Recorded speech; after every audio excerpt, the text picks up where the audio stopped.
All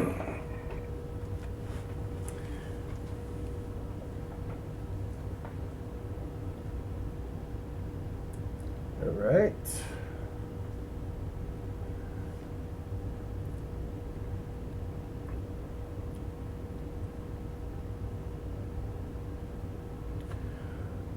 Hey, it's Jeremy from jeremy.net. I am a comic book artist, writer, creator. I share my creative process here live with you online. If you'd like to support this channel, get additional bonus live streams, and more behind the scenes content, you can support me on Patreon. Go to patreon.com/Jeremy, and that's spelled Gerimi.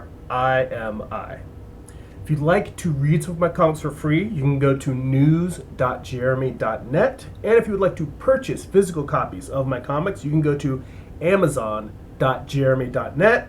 That will forward you to my Amazon author page. All right, so let's get started here. Let me adjust the camera a little bit. Still getting used to this new 2-camera setup. And getting used to streaming from my iPad. I see Iron Rocks is in the chat. Gives a nice yoo-hoo. Yep, I am back. So we are gonna see how in 2020 doing a schedule of 1 week of live stream, 1 week of time lapse is gonna go. So for the future, next few months, that's the plan. Things may change on the fly. There might be a weekend where I might not be able to produce a live stream and I'll do a time lapse. There might be a week where I might not have any extra videos to time lapse and I'll just do another live stream. Either way, we'll take it, we'll play it by ear. I see Daniel's in the chat. He says, hi, I've been a fan of your channel. Well, you know what? Glad to have you on here. I'm glad you were able to catch a live stream. Let me know if the audio quality is okay, if there's anything that goes weird or janky with the stream, because I'm still working out some technical issues with this. So if anything seems a little bit off, just let me know. So in terms of what we're working on here, I have, well, let me zoom out first. You can see the whole page. Looks like I'm still learning how to control Procreate. So I have a series of Alice in Wonderland themed images, horror themed Alice in Wonderland images that I've been doing. The prints that I plan to have for the convention season next year. And there's 2 versions of the White Queen. There's the White Rabbit, the Mad Hatter, and the Cheshire Cat, which started it all off. So these are thumbnails that I've been doing just to work out the values before I start adding color. Awab in the chat. That's Amar. How you doing, man? He says, I've been taking a break myself. I'll be alternating between Twitch and YouTube. Well, I'm glad you found time to make it to the stream. Yeah, during the holidays, I notice everyone slows down a little bit. There's always so much going on, and it's probably kind of a, at a certain point, we can only do but so much, and we all need a little bit of downtime, no matter how driven we are to create. See Travis in the chat. What's up, Travis? Thanks for stopping by. Good to have you. Last stream of 2020. So, yeah, I've slowed down a little bit, just taking some time to catch up, catch my breath a little bit. To be honest, what I've really been working on is, hang on, that's not what I wanted to do at all. What I wanted to do was change this lighter color, because the sky is probably going to be the lightest color in this image. What I've really been doing is working on lettering the final issue of Morningstar, because when I'm done with these prints, I wanted to be able to roll right. I mentioned this in the last time I did a live stream, but I want to be able to roll right into finishing up the final issue. And because honestly, I haven't been sharing that much comic book work this year, other than all the thumbnails that I've been doing for the final issue. So I really wanted to get back to showing a lot of comic book work on this channel. And so I wanted to make sure that those were all ready to go, and I'm still lettering that issue. I've 20 odd pages out of 40 are lettered so far, and it's taking so long because I only get about 1 to 2 hours a day to actually do any personal creative work. So beyond that time, it's just slow going. So even lettering, which really doesn't take that long, I can usually get like 1 to 2 pages done a day 1 to 2 pages done in an hour, which is probably slow for someone who's a professional letter. But for me, that's a pretty good clip. So I'm just cruising along. I'm going to get those done. And then, honestly, a lot of this time is going to be spent focusing on doing the coloring and finishing up of these prints and then once that's done, we're back to full stream comics. Travis says, how was your Christmas? My Christmas was great. In fact, let me see if I have it here in the studio. I do not have it here with me, but my loving wife got me a copy of the IDW Artisan Edition of Daredevil Born Again, the David Mazzucchelli book. Well, David Mazzucchelli and Frank Miller. But the Artisan Editions are basically a softcover, smaller version of the artist editions. Like, the giant hardcover books that are printed from the artist's original pages in their original page size. So these books are, I think, it's a little bit smaller. Like, I think it's 12 inches tall instead of the 17. No, it might be even 14 inches tall. Point is that it's a good-sized art book, but it's just smaller and a little bit less expensive than the artist editions. And believe me, if I could have gotten an artist edition, those are pretty pricey. They're usually $100 books, but the artisan editions are much more affordably priced if you want to be able to look at the original artwork. Like, it's got you can see all the whiteout and the trim marks and all the extra notes in the margin. So I am a fan of David Mazzucchelli's work, and it's nice to have that to analyze and look at for traditional artwork. So my Christmas was really nice. Had that and my wife and my cats to curl up with, and that's all I needed for a happy holidays. Let's see. Amar says, I've gotten none of my scripts done these 2 weeks off. The first week is a wash. I need to try and get at least 7 issues written out of 14. Oh well. So we'll see at the end of the week. I have always been very, very driven in terms of how much time I spend writing and drawing, and just always trying to cram out as much work as possible. And I'm starting to give myself a little bit more space emotionally to not be as productive as I would like. And that sounds very weird for me. I'm not saying that you or anyone else should be less productive, but I realize that at a certain point, I think part of it is that I was chasing the idea of making comics profitable business-wise. And I still would like them to be profitable business-wise. I think I still like the idea of someday being able to do comics full-time. But I asked myself, what if the amount of time I have right now is the most I'll ever have? What if I'm really only going to be able to get an hour or two every day for the rest of my life? What does my life look like? I mean, do I just sit around feeling miserable that I'm not a full-time artist in terms of comics? I mean, first off, I make my full-time living as an artist. I get to, design toys. There's a lot of graphic design work in there. I don't get to do as much sketching and concepting for my day job as I'd like, but I have a creative day job. I am lucky to have that, and it's work that I enjoy. So, do I really need to be miserable about the fact that I don't get to spend all day, every day making comics? And I started thinking, maybe I need to give myself the space to just enjoy the process and make whatever I can make. If over my lifetime I only get to publish, 5 or 6 graphic novels instead of the 20 or 30 that I have in my head, you know what? That's all I get. You only get what you get in this life. And I think that I am starting to give myself the emotional and mental space to... I always keep saying, or not I keep saying, but for many years when I first was reading about comics and comic book professionals, I always heard in interviews a lot of comic creators say that you better enjoy the creative process of making comics, because if you're getting into this for the money, there's no guarantees. So the joy you get of making these things you better enjoy that, because that may be the only reward you've ever gotten. And I've taken that to heart, and I've really learned to love the process of making comics, to the point that I think that the level I am driven to make them is simply because I enjoy this process so much that I want to do it more. I want to do it all day, every day. I want to do it all the time. So,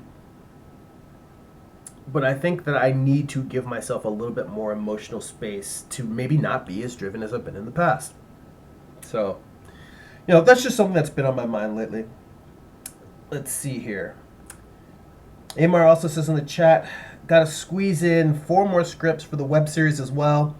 So I think I think I've been subconsciously overwhelmed because I wanted next year to be all art creation and no writing. Well, that thing about being overwhelmed, it's kind of what I'm talking about. I realized that I was maybe just losing some of the joy that I have in the creative process by being so absolutely obsessed with productivity and production, and saying, like, I've got to stick to this master plan. And now I'm starting to give myself a little bit of space to say, you know what? Just make what I can. That's it. That's all you can really do. Right, that's lighter than I want. I'm trying to find a nice balance. I'm painting completely opaquely instead of using lowering the opacity, because I know I could just use black and white and lower the opacity to get the different grays that I want.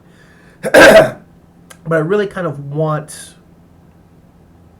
to be able to look at this opaquely, specifically because of the values, and be able to, I guess it's hard to explain what I'm thinking in my mind, but I feel like using different layers of opacities on me, instead of being able to just say, I picked this gray, this level of gray, this level of value, this level of dark, and this level of light to get the effect that I want. That way, when I start going to doing a color version of these images, I really can be thinking not in terms of layering opacities, because I want, digital gives you the ability to adjust those things very easily. But I still want to have a clear-cut sense in my mind of a grayscale gamut of color that of value that I'm going to be working within. So we'll see. But point being is that I'm doing that. I may fudge it a little bit and go in with transparencies, but right now what I'm really trying to do is select a specific value and then say, all right, out of this value, I'm going to make it like this dark or this light. Okay.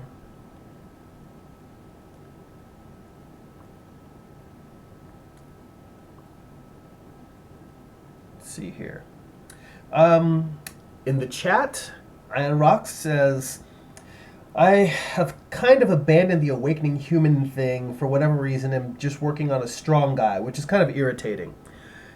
Sometimes you gotta follow your stories where they want to take you. As strange as it sounds, we'd like to think that we're in control. I think that we get into comics. I think all of us are a little bit of a control freak with the idea of creating a world and being able to make it whatever we imagine.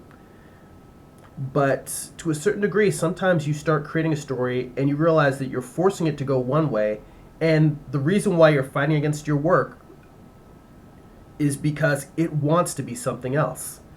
And sometimes if you give in to whatever that something else is and just follow it and say, all right, well, what does the story want to be?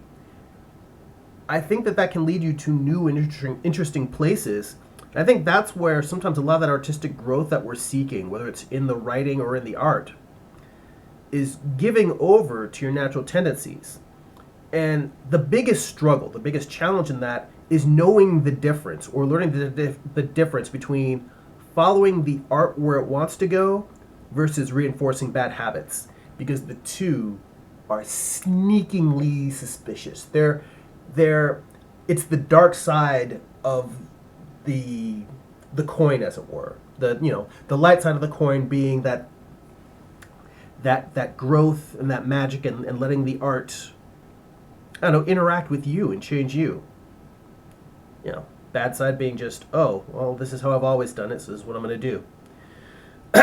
So it's something to think about. opening yourself up to just seeing what that story is going to be. Hey, Hyena in the chat. Good to see you, man. Thanks for stopping by. And again, also thank you for being a supporter on Patreon. Again, as I mentioned at the top, if any of you guys, enjoy these live streams, feel free to drop on there. I want to give you some love because you've been a strong supporter, Hyena. I really greatly appreciate it. Let's see here. Go back up in the... Okay. Amar says, I feel I should have been a lot farther...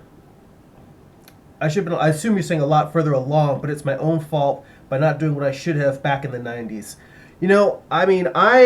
Again, we're older guys doing comics. I'm in my 40s, and I wish that I had started this journey when I was in my 20s, just making and publishing work and seeing where it goes and where it takes me.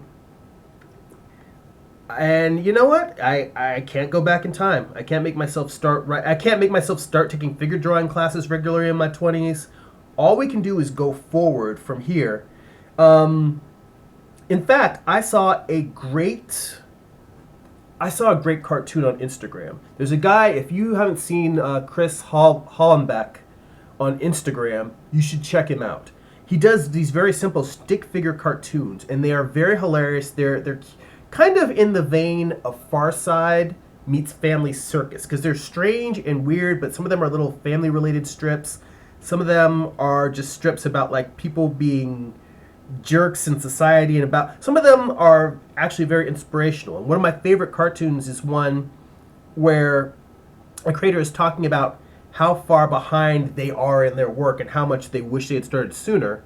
And then his future self comes and says, I'm yourself in the future, just telling you, I'm glad you didn't start. I'm glad you should have started. I'm here to tell you that you're starting now on the journey you're supposed to be, instead of wasting years. You complaining about wasting years, you should have been doing stuff earlier, and I'm telling you, hey, I'm here to tell you that you started right now. So thanks for getting started, and go create. That's a horrible paraphrasing of the comic strip. It reads much better, and I'm butchering it, but the emotional intent of it was so moving. Because it was that idea of saying, instead of criticizing yourself for not starting earlier, start now. And go find his comics, and I promise you, you'll start reading them, and you will not be able to stop. And I hope you'll find that one particular strip, because it's very moving. Oh! Amar gave me some love. A lot of loves.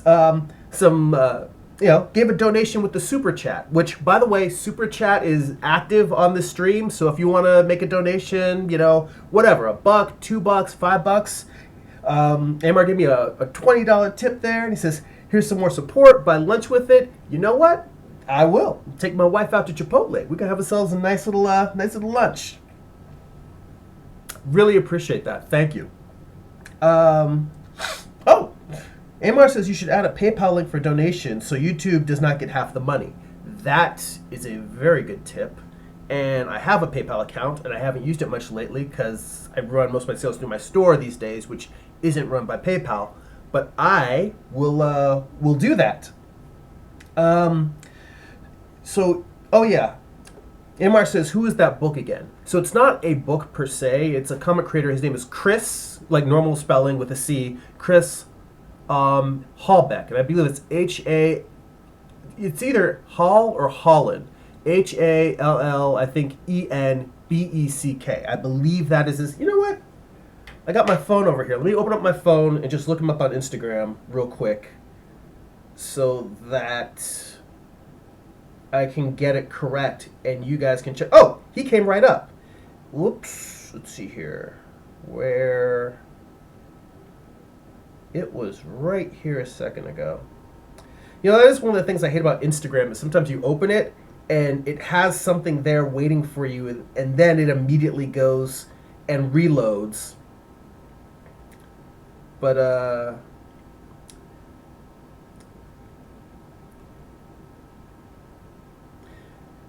it's Chris and then Hallbeck. Chris, Hallbeck.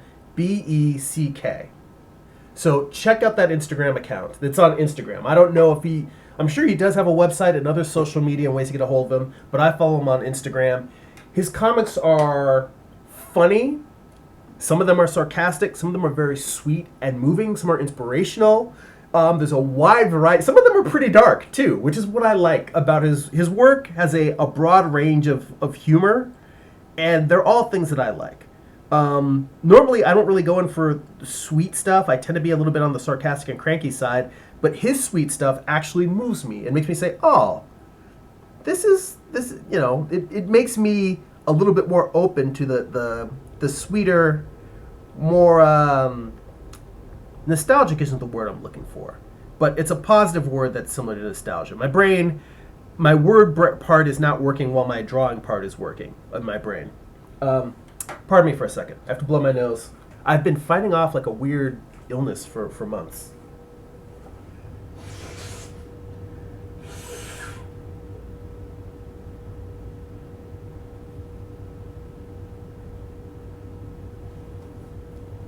"2019 was the year of you guys listening to the insides of my sinuses. I'm sorry, it's so gross, and I'm sorry it hasn't stopped yet."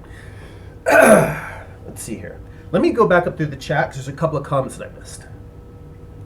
Let's see here. Oh yeah. So Amar says, "Have you updated to Procreate 5? I'm trying to find the time to do some animation in that program." I have updated to Procreate 5. That's what I am using right now. And to be honest, I haven't really looked at what the new features are. So far, I've been very happy with it, but it pretty much feels the same as the old one. And I bet once I get in there and take a closer look, I will see some features that really do resonate, and I'm glad that they're in there. But at the moment, it's just business as usual. So I'm happy with it. I like it, but it doesn't really feel that different to me. Amar says it has a lot of updates. Oh yeah, he says, what else here? I know I was supposed to get to the artist series of videos. I've just not had the time mentally for that. I need like a year or two off from work so I can organize and find my niche. PC5 has a lot of updates though. Well, you know, again, that comes to the what I've been saying for 2020 is giving myself the space and the permission to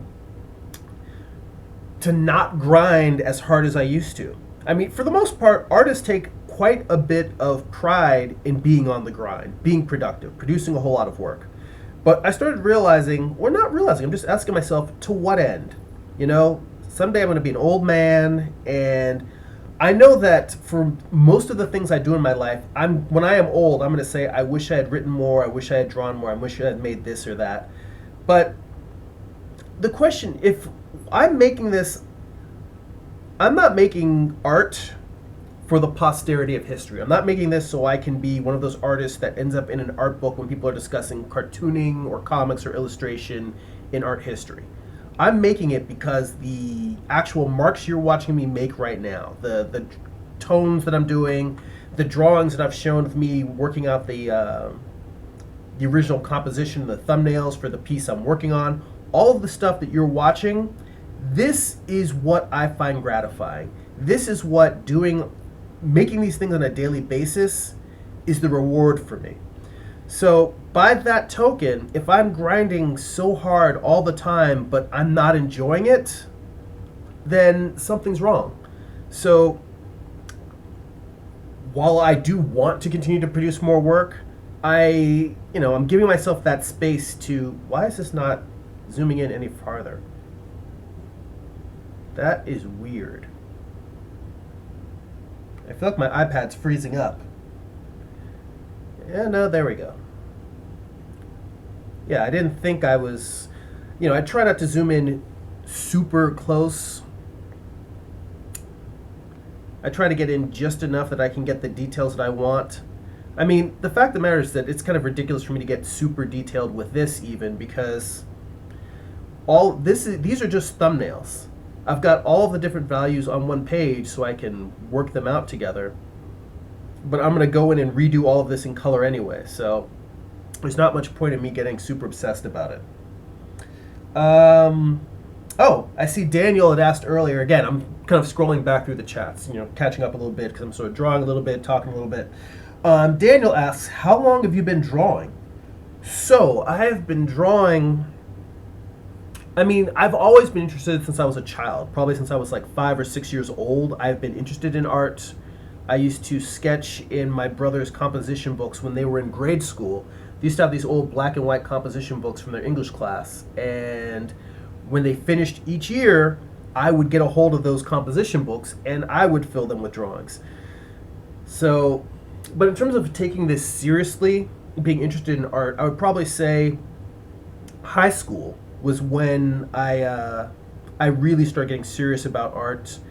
The high school that I went to was lucky enough to I was lucky enough to go to a school that had AP studio art. So the same way that they have AP and honors classes for chemistry, biology, history, the school I had a art class that was advanced placement. And the idea for that is that the goal of the class was that it was a class you could repeat 2 years, and you were to develop a portfolio over the course of those 2 years for whatever college you were going to go to. And I ended up getting accepted to UCLA to their fine art program. And having that class was a big part of doing it. I even did for my senior project, I did, of course, a comic book. So, and to be honest, the comic was god awful. I'm surprised I even got into the school. The artwork was not great. The story was about a genetic clone who was out for vengeance against the people who created him. It was poorly written, didn't make any sense. I still got the pages somewhere, and I have no desire to go back and look at them. I think that, that's true for most people, for most artists. But yeah, I've been drawing for many, many years. But I also feel like my drawing didn't really start developing until probably about 12 years ago. I really have to look back and see when I started doing it. But when I started taking figure drawing classes regularly, see, the school, UCLA, was a great school for art and ideas, and I think it really made me a lot more creative and innovative in terms of the stories I was developing for comics. But their program is sort of geared towards, at least when I went there, it was geared towards the fine art scene and contemporary gallery work, in a lot of those cases, draftsmanship is not really the most important thing. And in the end, I feel like I came out of it more creative, but the program definitely doesn't really emphasize illustration. And I think my draftsmanship suffered quite a bit. And I can't really lay this necessarily at the feet of the school, because what I learned in studying art on my own once I got out of college is that almost any program you go to, they will teach you whatever you want to learn, even if it's not part of their regular curriculum. You want to learn digital sculpting, you can find somebody there who can teach you and show you that. You want to learn, they did have a photography program. I'm trying to think of some other things that are less what you would expect in a program. Some more contemporary illustration skills. You could learn all of those skills in pretty much any program if you go to the people who are the instructors and just say, hey, you don't have this on the curriculum, I want to learn it. Who here in the school can help me? And I think most kids, when they're college age, don't know that they can just simply go and ask to be taught certain things that aren't in the program. They just think that whatever's there is what's available to them. And if I had the wherewithal to understand that, I probably could have learned a lot of the things that I wish I knew. So, that's just sort of an unfortunate thing I think about education in general, is that students aren't necessarily aware that they can ask for things. And I've heard interviews with other people who just went to instructors and did go and learn on their own. And to a certain degree, I went to one of the instructors at the school and I did an independent study to do a comic book in college. And I got credit for a comic that I was working on with an independent studio. So it wasn't something I got paid for, but it was a small self-publishing venture, some artists and writers that I had worked with when I was in high school. And I got the opportunity to turn that project in for school credit, which is pretty cool to be able to just be working on your own thing and getting school credit for it. But point being that even then, I went out and kind of, studied, basically helped to create my own personal curriculum. So, very, very long answer. Let me get back down to the chat here, because I see I've missed a lot of comments, guys. So let me get caught up. I was just rambling for a little bit. Let's see here.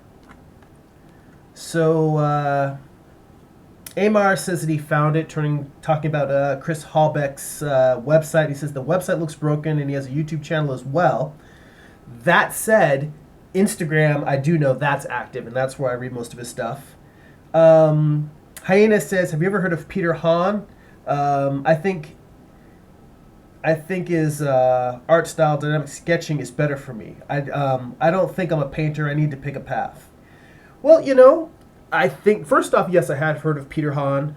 I don't have his dynamic sketching book, but one of my friends who took his class at, I want to say it was at Brainstorm in Los Angeles, he actually took the physical class with him, and he loved it. He learned a ton from it. I wish I had time to take a class with him. I mean, I'm lucky to live in a city where there's a lot of great instructors, and Peter Hahn is one of those who is local for me. At some point, I really do wish I could make that time to just study with all the great instructors here. I mean, I know that, like, Steven Silver teaches in LA. I continue to stay with Carl Ganas, but that's because I'm specifically really he kind of opened the door for me in terms of figure drawing. But there's other instructors at the place where I study who are also great. Yeah, so let's see. But yes, I have heard of Peter Hahn. And in terms of picking a path, painting versus drawing, well, here's the interesting thing. In the years that I've been studying figure drawing, I have come to feel like the line between writing and drawing is kind of blurred. It all seems... Let me make sure I didn't... All right. Why is this not giving me... It's just giving me a weird red. Huh. That's peculiar. Oh no, it's just a darker color, which I don't know why it's giving me that darker color. Yeah, hell, so much for painting opaquely. Come on. iPad's giving me grief.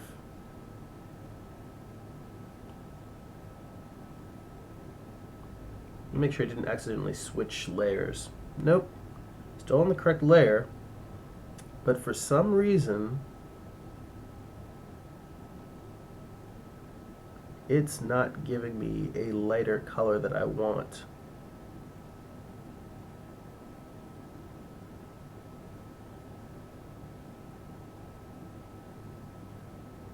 This is so weird.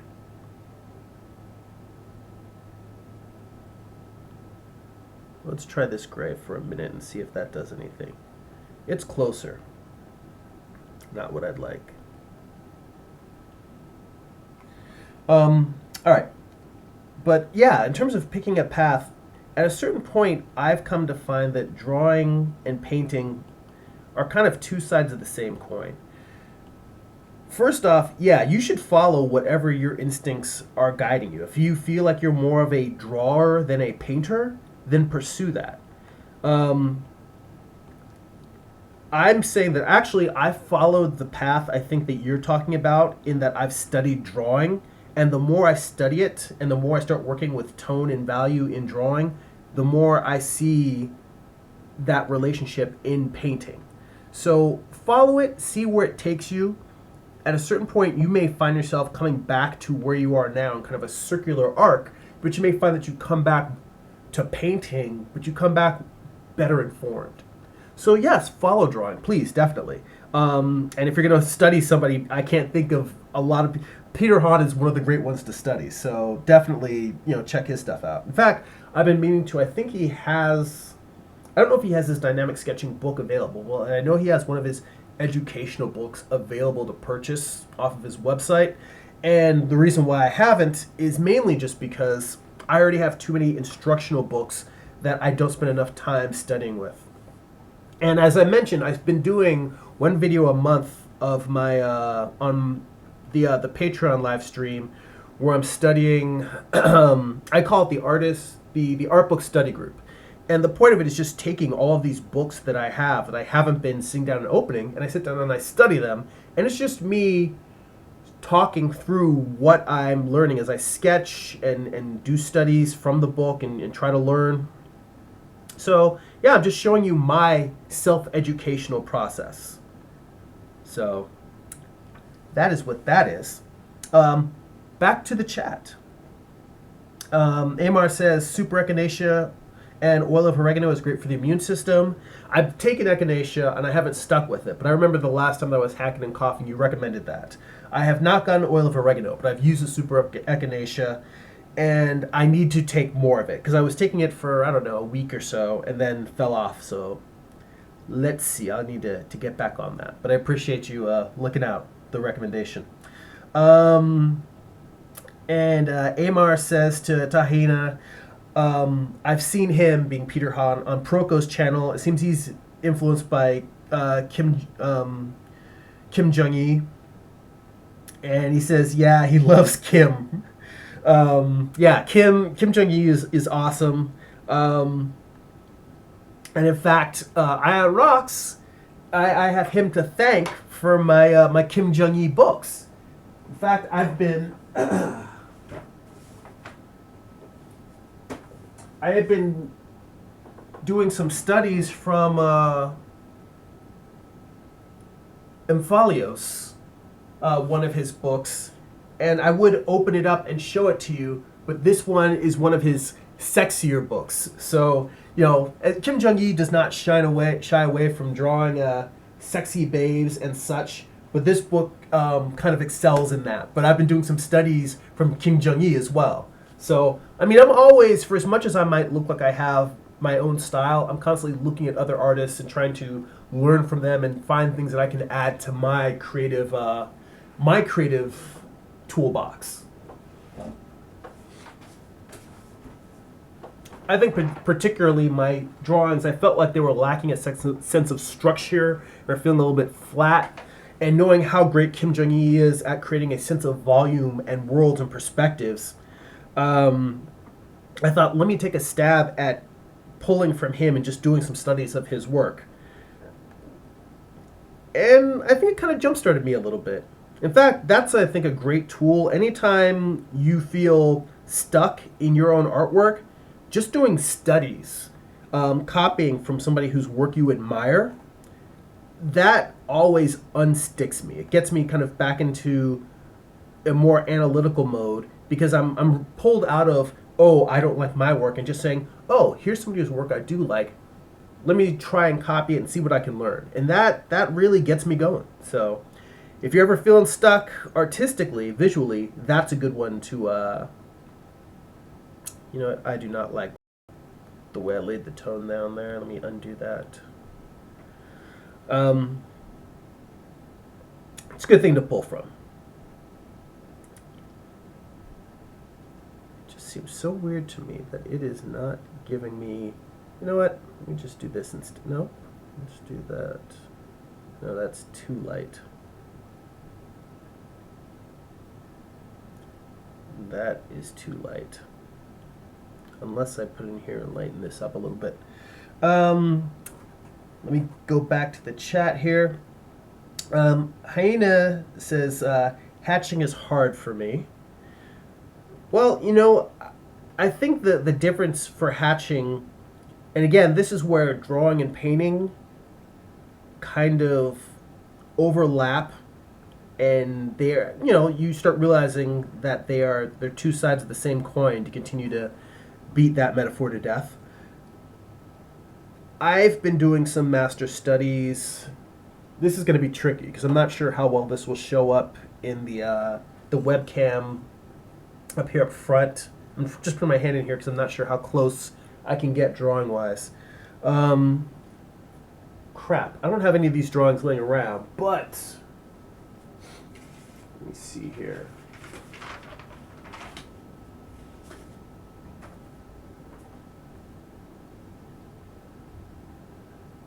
Huh. You know what? Hang on just a sec. I'm just running out of the room to grab some sketches that are in my work bag.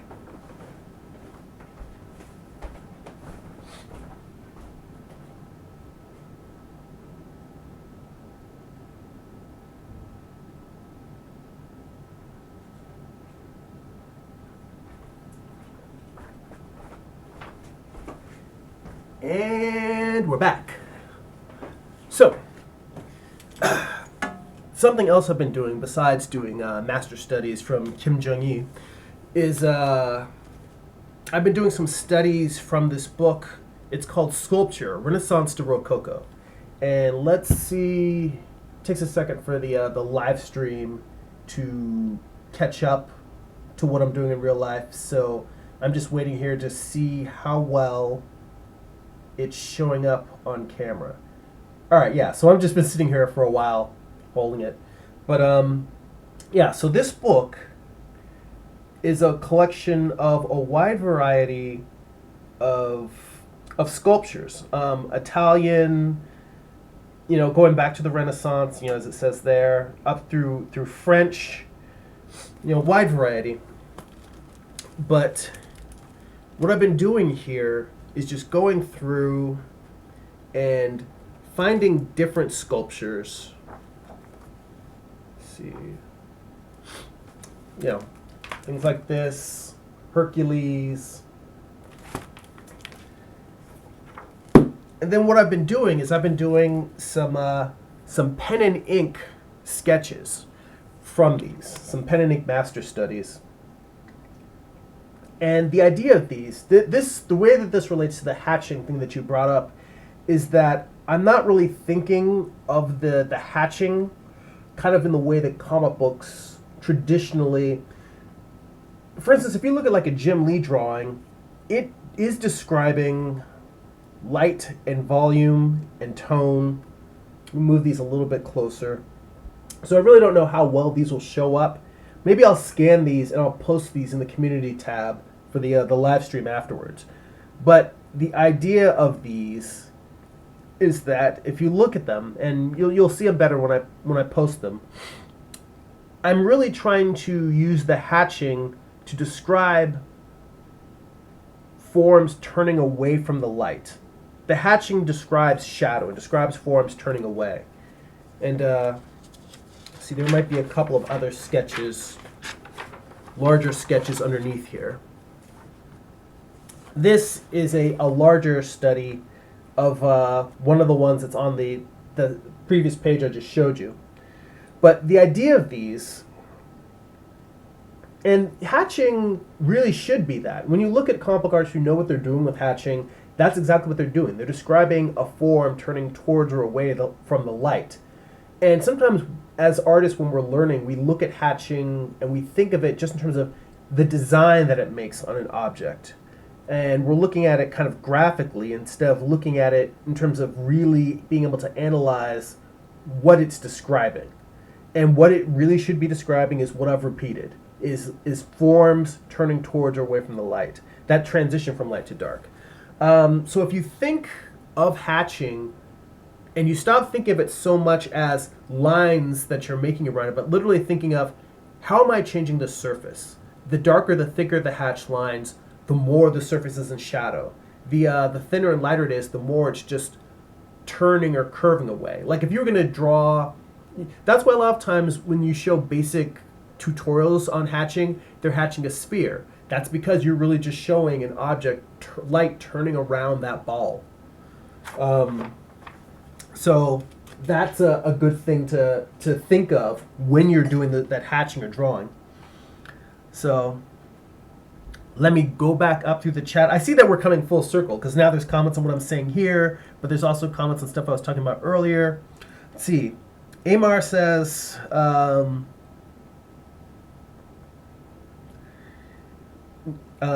he's good. I don't draw in that style, but I have a similar philosophy. I think we're talking about Peter Hahn again.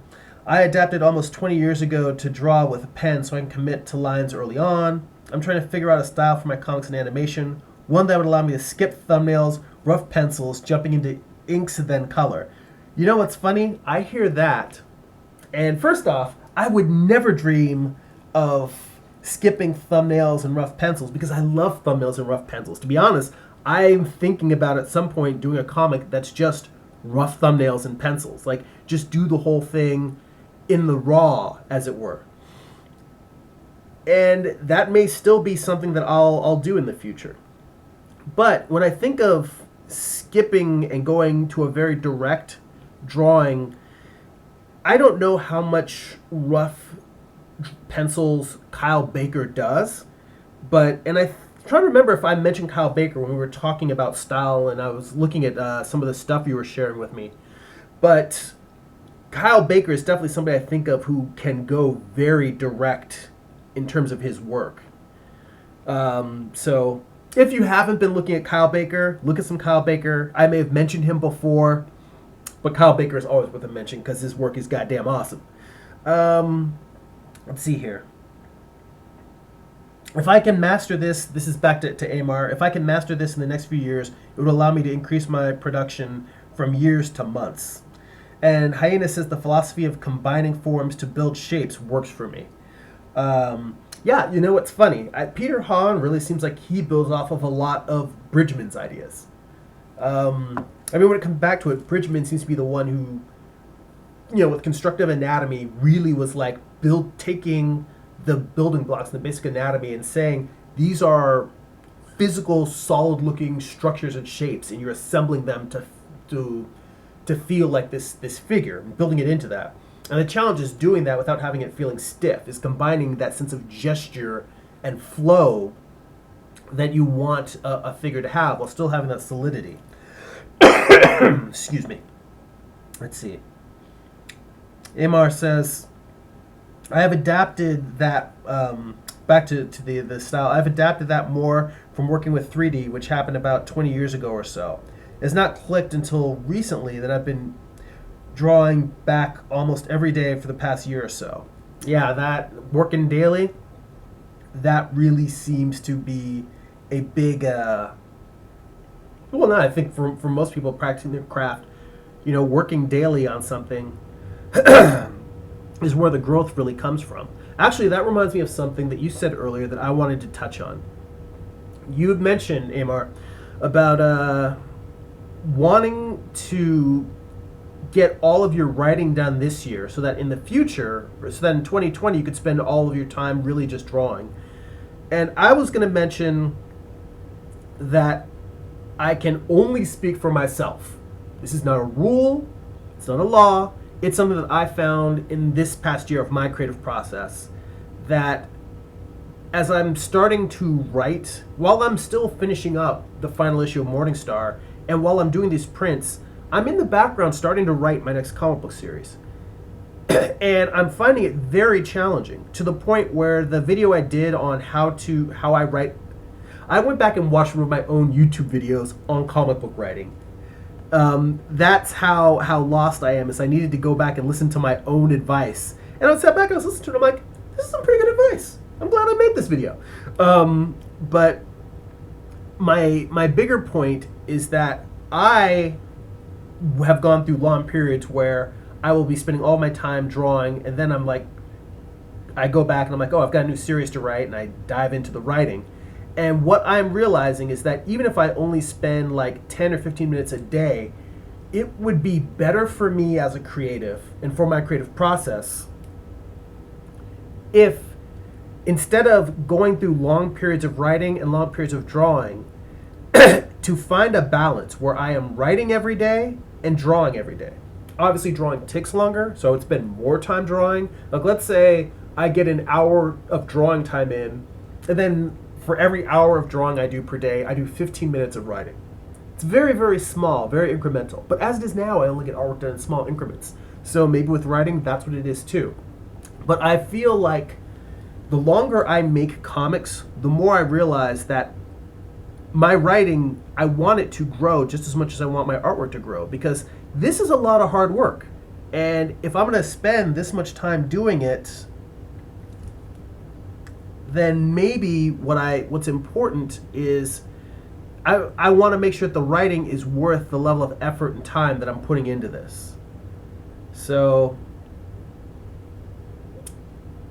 hopefully that will happen in the future. Let's see here. But my point being is, be wary about finishing up all of your writing and then just going hard into the drawing, because when you have to come back, let's say 2 or 3 years later and start writing again, you're going to feel like it's going to be hard to get those wheels moving and going again, just like it's hard to get the art wheels going again when you go away from drawing for long periods of time. So keep that in mind. Maybe consider trying to find time to, even when you're in your art mode and you're just jamming on your work, still finding time to just write a little bit every day. So, just throwing that out there. Keep that in mind. Let's see here. Amar also says, right now my goal is to implement a proxy environment to my comics and animations to help speed up the workflow as well. Hyena says, I bought Peter Hahn's book signed for $60. You know what? It's well worth it. In fact, I think I may end up breaking, even though I keep telling myself stop buying so many art books because I'm not sitting down and studying from the ones I have. I am very tempted to get that Peter Hahn book. I may crumble and give in on that one too, because I really do like his work, and from what I've seen of his teaching material that my friend shared with me, I can learn a lot from him. Let's see here. Iron Rock says, a pleasure, bro. I'm not sure if that's because he's got to take off. And we're also at 11:50, so we probably got about 10 minutes left. Hyena says, I wish Amazon sold drawing skills in a jar. You know what? That would be nice Matrix style if we could just download it. But the thing that I have found is we keep trying to say, how do we get better? How I wish I could just be awesome. And there really aren't any shortcuts. It's just a matter of spending that time, those hours, writing, drawing, working. And the thing that was frustrating for me, I went through a period where that hour my lunch break that I spend doing comics, I went through a period where I spent that just doing figure drawing studies, taking my bad figure drawings from class and reworking them. Or I was studying other areas of figure drawing that I knew I needed improvement on. Studying composition, studying animal anatomy, environmental drawing, all of these things that I definitely feel like I need growth and improvement on. So I was spending my time studying that. And I could see that, if I really do just spend my time studying this, it really does start showing improvement. I really do start getting growth. And then once I got back to my regular schedule, where I was back to spending most of my time doing comics, I realized I didn't have the extra time that I wanted to study. And it was like I discovered the Holy Grail. The secret is study your craft. Don't just draw to draw, but pick a topic you want to get better at. Get some art books for reference, whether it's whether they're educational books or whether it's just master studies from someone who makes work that has what you want to get better at. I learned that you just sit down with that material and you draw from it every day. You produce work, but produce it with the intent of learning to master a craft. And you try and you fail, and you try and you fail, and you mimic, and you're like, oh, I can't do what they do. And then you mimic, and you're like, well, I can kind of do it a little bit. And then you mimic, and you're like, oh, wait, I see what they got here. I see how they did it. And then you try to repeat that. And sometimes, for a lot of times, you'll get it once, and then you still do like dozens, if not hundreds of more drawings where you can't do it. And you're like, I was able to do this yesterday, or I was able to do this a week ago. Why can't I do it now? And just internalizing and really building that up internally. That's it. That's the only way to get those skills. But the frustrating part was me taking so long to realize that, just knowing I needed to just do the work, and I hadn't been doing it. And the other part is realizing how much time that takes. Because now that I understand how to actually study and improve, the fact that I don't have as much time to just study is frustrating to me. Because it's like I've been given the Holy Grail and I don't have time to drink from it. That's frustrating. But what's not frustrating is doing the actual work. Because now that I understand this, I actually take quite a bit of pleasure in drawing just for learning and education's sake. Just studying the craft. So, I feel very lucky that I have developed this level of understanding, and I try to make do with it and study as much as I can. But that idea of if I could just have the skills dropped into my head and be able to draw awesome stuff, I don't know if I would appreciate it as much. I think part of what makes this valuable is that it's something you have to work for. Let's see here. I see Cupidon is in the chat and said hi quite a while ago. So I'm sorry it took me so long to get down to this level of the chats. I've been rambling a lot and talking with everybody, and sometimes it happens. I get too caught up in the blah, blah, blah, and I'm not spending as much time, reading and staying up on the chat as I should be. So apologies for that. But I am glad that you're here and that you're watching if you're still on. And if not, I'm glad you stopped by. Let's see here. Amar says, hatching has been my crux. I like doing them, but I'm thinking from a workflow perspective. Amar says, what was that artist name again that you just said? Who was I talking about? I was on such a flow that I was not paying attention to what I was saying. It wasn't George Bridgman that I mentioned, was it? That might have been it in terms of me mentioning George Bridgman, but I'm trying to think when I was talking about studying.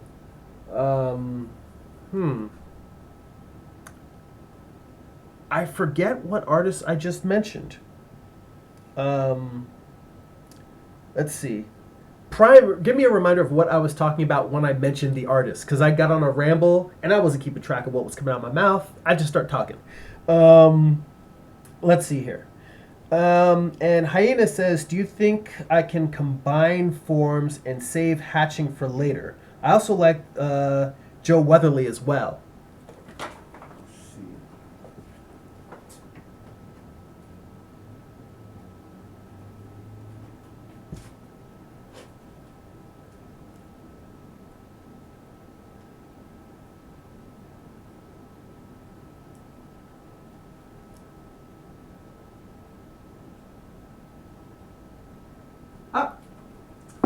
See, I was going to turn around and say, pow!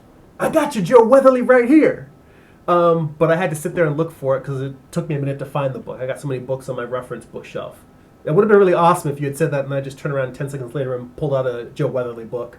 But this is the next best thing. Anyway, yes, love me some Joe Weatherly. In terms of studying animals and creatures, I have Carl Ganas to thank for this recommendation because in trying to improve and learn, I've been studying figure drawing with him for quite a while, and I'd asked him at a certain point in terms of improving animal drawing, because he does do animal and creature drawing very well, but that's not the main thing that he teaches in his classes. I mean, he could if he wanted to, but I asked him, are there any good books you can recommend on animal drawing?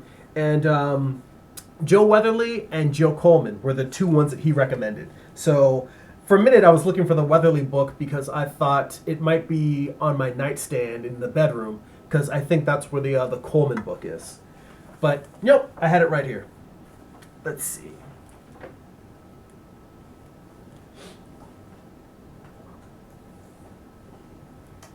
Okay. Hyena also says, I love pixel art.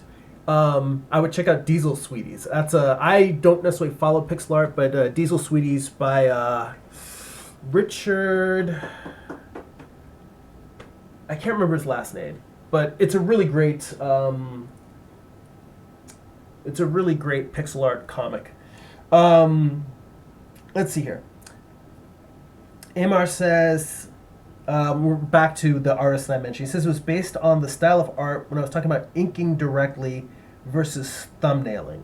Okay, so I was thinking about inking versus thumbnailing, and we're talking about moving through... Oh, Kyle Baker. That's who I mentioned. Kyle Baker. Let's see. Kyle Baker has done a ton of great comics. You can find... I think my favorite book of his is Why I Hate Saturn, which is a black and white book. And it was reprinted by Vertigo for many years, and now that Vertigo is gone, I'm not sure who's reprinting it anymore. I think that the publishing rights might still be with DC. I don't know if it would be a black label book, but yeah, Kyle Baker has a ton of great books. Why I Hate Saturn, You Are Here, I Die at Midnight, the Cowboy Wally Show. He did a run on Marvel's Deadpool, Deadpool Max. He did, I think, I can't remember if it was the first volume or the second volume, but he was the artist on that. He is a great artist. He is a great writer. He has written a lot for animation. So mostly a lot of his work is him writing and drawing, although he has some great books that he has drawn for other writers. He had a great, the thing, I think he won an Eisner for his run on Plastic Man. Definitely check that out. I haven't read the Plastic Man run, and I'm ashamed of that. That's one of the books that I definitely need to check out. But he, in general, he's such a great visual storyteller. But I'm pretty sure he works digitally, and his stuff looks like it's drawn in Illustrator. I don't know if it is, but it feels very direct and spontaneous. He looks like somebody who sits down and just doesn't do much roughing in. Let's see here. It's giving me a weird thing.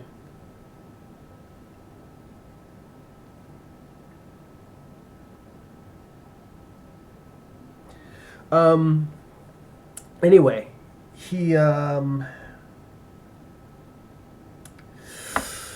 Kyle Baker is an artist who I greatly admire. I greatly admire his writing. He did a great two-part book. Well, I'm sure it's been collected into one volume now, on Nat Turner, on the Nat Turner Rebellion that he wrote and drew. And a lot of it is silent. I think there is dialogue, but a lot of it is silent. He also did Captain America Truth, which is basically a Tuskegee experiment type Captain America story, where the idea that before they gave Steve Rogers the super soldier serum, they tested it on like 100 black men. And out of the 100 black men, like 50 died instantly. Out of the 50 that lived, a bunch of them were deformed and distorted. Out of that group, they went through training, and a bunch of those didn't survive. And in the end, it came down to like a group of 5 that survived and went on secret missions before Steve Rogers ever became Captain America.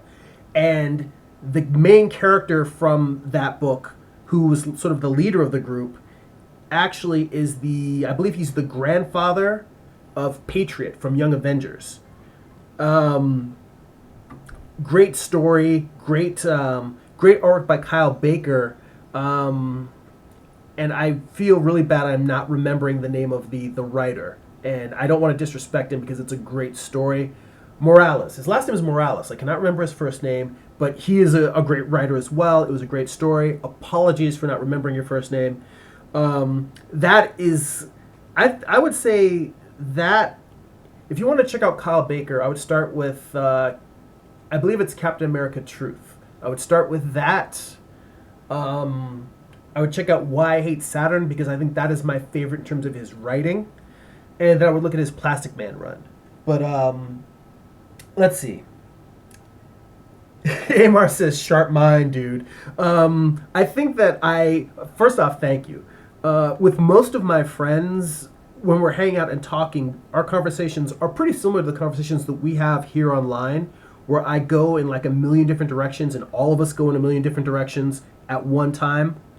And we have to get pretty good at being able to backtrack where we are mentally and figure out what we were talking about and where we're going. So usually I just need a little bit of a prompt to get me in the right direction. But yeah, definitely check out Kyle Baker's work. I'm not sure if any of it is available from your library, but I think so. I've been using the Hoopla and the Libby library apps to read comics digitally, especially now that I got this iPad, because comics look beautiful on this thing. It's what's got me going digital in comics in the future. So I'll still be inking traditionally, but I think I mentioned this before. I'm pretty sure for the last issue of Morningstar, I'm going to do my layouts and my rough pencils on the iPad. So we're going to be a lot of this setup that you're watching now. All right. So it's been about an hour, and I think that I'm going to wrap up this live stream. And again, I get so caught up in the talking, I don't think I necessarily get as much work done as I really feel like I'd like to. And again, that's one of the reasons why I like alternating between this and the live streams. I mean, this and the time lapses. That way with the time lapses, you can hear me talk for a little bit and actually see a lot of work getting done. But again, just going through and just working on basic values, which I didn't really block in a whole lot. In fact, I think I spent a little bit too much time noodling with this. And I really have a lot to do in terms of working at the values for this. I've been working pretty slow. Hopefully over time I'll get faster with it. I'm still also getting used to both Procreate and drawing with the Apple Pencil. Over time, my goal is to make sure that you guys get as much out of watching this as possible. That you really enjoy not just hearing me talk and talk about art, but you can actually see me developing artwork. That way, if you see me do something that you didn't know how to do or that you think is interesting, you can ask me questions while we're here online. Say, hey, wait, what about this? How'd you do that? I see what you're doing there. That's interesting. So hopefully that will improve as I get faster and better at doing this. So, as I mentioned at the top, once again, thank you, Hyena, for being a supporter of my Patreon. Thank you, Amar, for the super chat tip. I don't know if people can leave super chat tips after the video is over. If they can, I appreciate it. If not, hopefully people will catch me live more often. But for those who do want to become a Patreon subscriber for this channel, as little as $2 a month, you can go over there. You'll get an additional bonus live stream once a month, tons of behind-the-scenes blog posts, and you also see a lot of my social media posts a week early. It's patreon.com/GERIMI. You can read my comic books for free if you'd like to at news.jeremy.net. And if you would like to purchase physical copies of my books or purchase them on Amazon Kindle, you can go to amazon.jeremy.net. That will forward you to my Amazon author page. Thanks so much for joining me. I really appreciate all the great feedback, comments, interaction. I love you guys. You guys make this really, really fun to share my work online. That's it for now. Go be creative.